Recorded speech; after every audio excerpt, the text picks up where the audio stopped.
kasus dugaan penganiayaan yang terjadi di Yayasan Pondok Pesantren Ora Aji, Sleman, Yogyakarta, akhirnya menemui titik terang dengan kesepakatan damai antara kedua belah pihak. Setelah melalui proses musyawarah yang melibatkan berbagai pihak, termasuk tokoh masyarakat dan perwakilan dari pondok pesantren, konflik ini berhasil diselesaikan secara kekeluargaan tanpa perlu dilanjutkan ke jalur hukum. Insiden ini bermula dari dugaan pencurian yang dilakukan oleh korban, yang kemudian memicu dugaan tindakan kekerasan oleh beberapa individu di lingkungan pesantren. Peristiwa tersebut pun sempat menjadi perhatian publik dan memunculkan berbagai spekulasi, terutama terkait pola pengelolaan konflik di lingkungan pendidikan berbasis keagamaan. Setelah kasus ini mencuat, kedua belah pihak sepakat untuk membuka ruang komunikasi. Dengan semangat kekeluargaan, mereka membahas masalah tersebut secara mendalam, melibatkan mediator yang netral untuk memastikan tidak ada pihak yang dirugikan dalam proses perdamaian ini. Dari hasil pertemuan tersebut, korban dan pihak pesantren menyepakati solusi damai yang mengedepankan rasa saling memaafkan dan komitmen untuk menjaga hubungan baik di masa depan. Adanya perdamaian pada hari ini, Selasa, tanggal 3 bulan Juni tahun 2025, bertempat di Pondok Pesantren Ora Aji. Beralamat di Bunda RT 1 RW 1 Desa Tundan, Kecamatan Kalasan, Kabupaten Sleman, telah dibuat dan disepakati berjalan perdamaian oleh dan antara nama Saudara Karisma Dimas Radea Paksi Chandra Putra, dalam hal ini disebut sebagai yang pertama.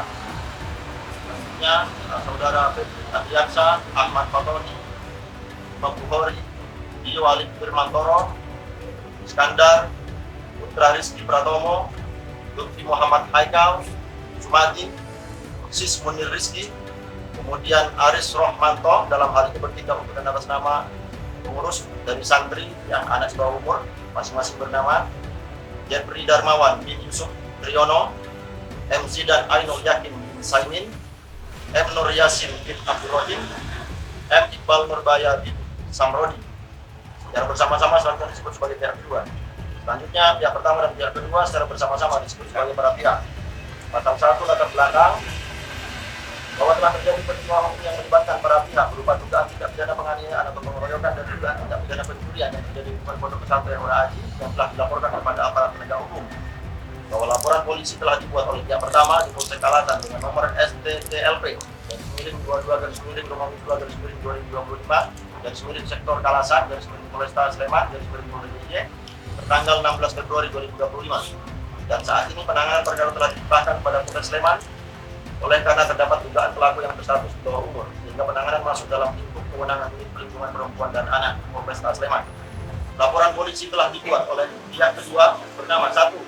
Febri Andriansa dengan nomor STPL nomor LP garis miring B garis miring 146 garis miring 03 garis miring 2025 garis miring SPKT garis miring Polresta Sleman garis miring Polda DIY tanggal 10 Maret 2025.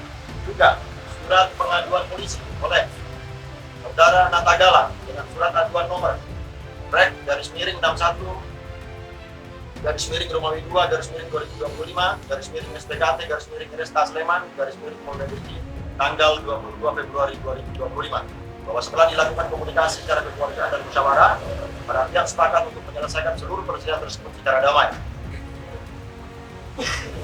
Ahmad Fatoni di kanannya.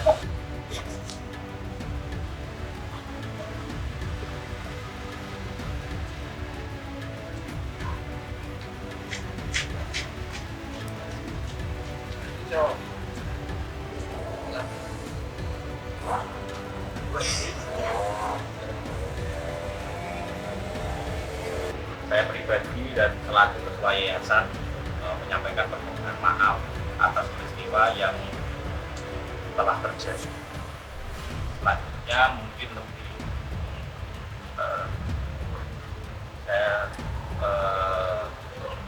saya akhiri.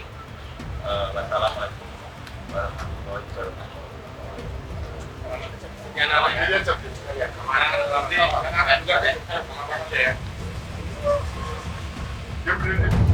Selanjutnya, dalam semangat untuk menyelesaikan konflik secara damai, kedua belah pihak memutuskan untuk mencabut laporan yang telah mereka ajukan ke pihak kepolisian.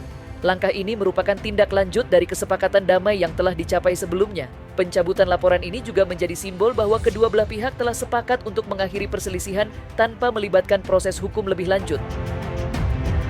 Proses pencabutan laporan diawali dengan pihak pesantren yang menarik kembali pengaduan mereka terhadap korban. Tidak lama setelah itu, Nata Gilang, selaku pihak korban, juga menyusul mencabut laporannya terhadap pihak-pihak yang terlibat dalam dugaan penganiayaan. Proses pencabutan ini dilakukan secara resmi di hadapan penyidik kepolisian, dengan dihadiri oleh perwakilan dari masing-masing pihak, serta beberapa tokoh masyarakat yang turut menjadi mediator dalam perdamaian ini.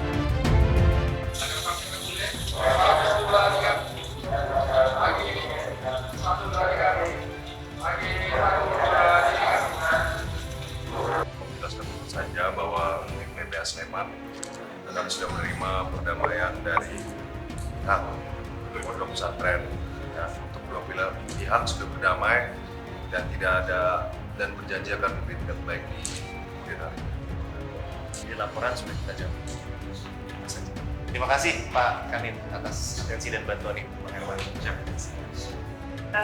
Dengan adanya perdamaian ini, kesepakatan dari kedua belah pihak, kami dari pihak kepolisian mengharapkan kejadian tidak terulang lagi dan keduanya bisa saling memaafkan dan bisa bersilaturahmi lebih baik lagi, serta untuk kedepannya agar kejadian tidak terulang lagi, jadi saling menjaga saja untuk baik dari pihak manapun.